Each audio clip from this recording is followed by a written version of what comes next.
கவின் ஆணவ கொலை பண்ண சுர்ஜித்தோட இன்ஸ்டாகிராம் ஐடி என்னன்னு சொல்லிட்டு தேடினாங்க. அவன் ஐடியா தேடும்போது அவனோட ஃப்ரெண்ட்ஸோட ஐடிஸ் தான் கிடைச்சது. அவங்க ஸ்டோரிஸ் என்ன போட்டுட்டு இருக்காங்கன்னு பார்த்தா பயங்கர ஷாக்கிங்கா இருக்கு.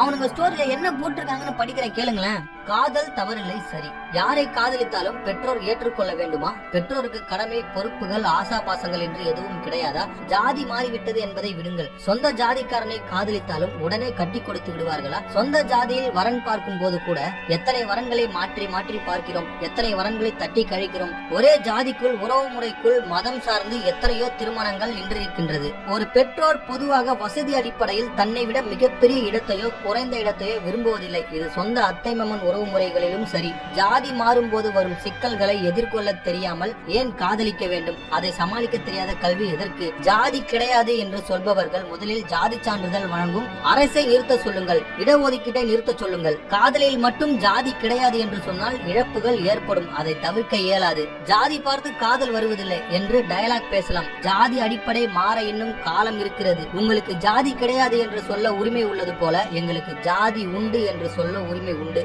ஏனெனில் அரசு வழங்கும் ஜாதி சான்றிதழ் இருக்கிறது. இதை புரியாத வரை இழப்புகள் இருக்கும். 2 குடும்பங்கள் அழிந்ததுதான் மிச்சம். காலமெல்லாம் காதல் வாழ்க. தற்கொலை இதெல்லாம் எப்போ திருந்தோம்? நம்ம சொசைட்டி எப்போ மாறுன்றதே தெரியலையேங்க.